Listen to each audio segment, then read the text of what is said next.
Assalamualaikum warahmatullahi wabarakatuh. Perkenalkan nama saya Rizal Alvari JNPM 2208 260154. Di sini saya akan membawakan materi Optetri yaitu ketuban pecah dini. Oke.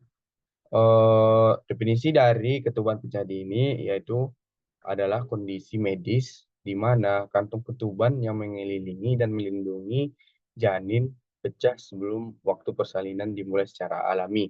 Nah, adapun klasifikasi dari ketuban pecah dini itu dia ada preterm sama aterm. Nah, preterm adalah kondisi di mana ketuban pecah terjadi sebelum mencapai usia kehamilan yang dimana dia belum sampai 37 minggu atau di bawahnya.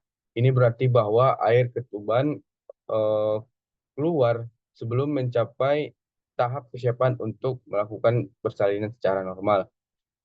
Yang kedua ada klasifikasi ATRM yaitu terjadi ketuban pecah setelah mencapai usia kehamilan 37 minggu. Pada tahap ini dianggap telah mencapai usia kehamilan 37 minggu dimulai setelah ketuban pecah biasanya dianggap normal atau aterem.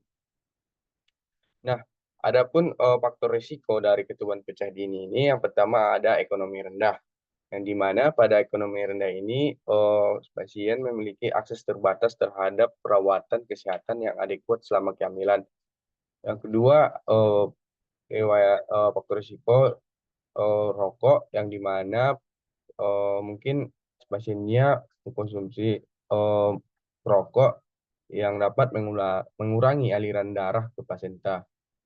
Selanjutnya ada infeksi menular seksual yang dimana infeksi menular seksual ini seperti gonore, klamdia atau infeksi lainnya dapat menyebabkan peradangan pada saluran reproduksi. Nah, peradangan ini dapat menyebabkan melemahnya membran amnion. Selanjutnya ada faktor risiko riwayat prematur dan KPD sebelumnya. Eh, Faktor risiko selanjutnya itu ada perdarahan perpaginam yang dimana itu eh, mengindikasikan masalah pada plasenta atau kondisi medis lainnya. Selanjutnya ada distensi uterus, yaitu penyakit seperti polydramnion atau tingginya cairan amnion dalam rahim dapat menyebabkan distensi berlebihan pada uterus.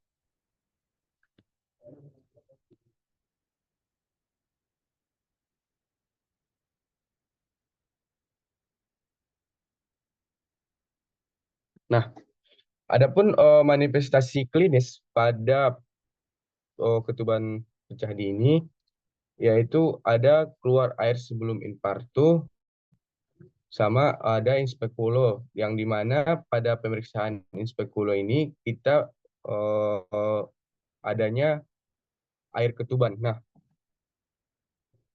selanjutnya pemeriksaan penunjang yaitu tes pH Fornix.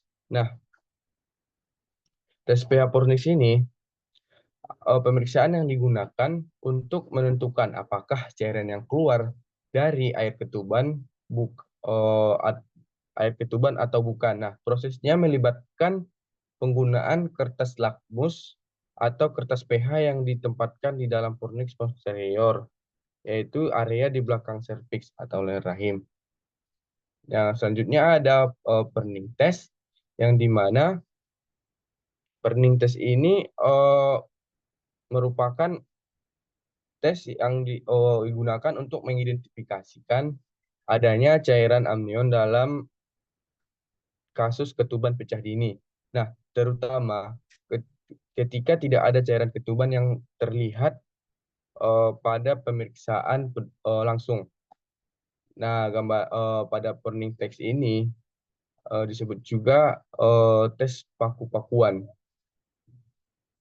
Nah, untuk tata laksana dari ketuban pecah dini yaitu ada tata laksana awal dan tata laksana lanjutan. Tata laksana awal PT diberikan erythromycin yang dimana yaitu mengikat pada subunit 50S ribosom bakteri.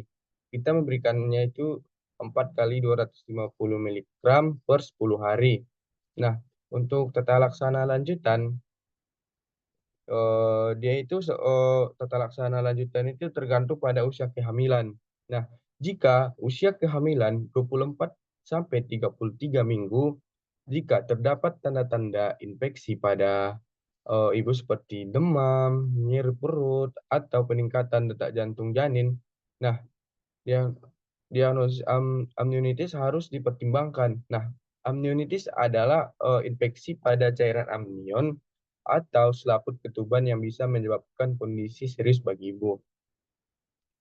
Nah, pemberian betametason juga dapat dilakukan pematangan paru. Nah, betametason bekerja dengan mempercepat produksi surfaktan di paru-paru janin yang membantu paru-paru berkembang lebih cepat dan mengurangi risiko sindrom gangguan pernapasan. Nah, selain betametason, ada dia dexamethasone, yaitu di mana diberikannya dexamethasone itu meningkatkan produksi surfaktan di paru-paru janin dan memiliki efek antiinflamasi yang kuat. Dosisnya dosisnya itu untuk betametason dia 12 miligram IM per 24 jam, dua kali 2 hari. Sedang untuknya itu dia 6 miligram per 12 jam, 2 hari. Nah, untuk selanjutnya itu dia ada kurang dari 24 minggu. Nah, pada usia kehamilan yang kurang dari 24 minggu, penanganan ketuban pecah dini menjadi kompleks, lebih kompleks karena janin masih belum mencapai usia kehamilan yang mungkin untuk kelangsungan hidup di luar rahim. Tindakan yang dilakukan meliputi evaluasi terperinci terhadap kondisi ibu dan janin, kondisi membran amnion, status cairan amnion, dan potensi infeksi. Nah, jika terjadi korioamnionitis atau infeksi pada plasenta, pada membran plasenta, pengobatan dengan antibiotik spektrum luas yang dapat menembus membran plasenta dan mencapai cairan amnion menjadi prioritas untuk menjaga kesehatan ibu dan janin. Nah, untuk prognosis ketuban pecah dini tergantung pada usia kehamilan saat KPD terjadi.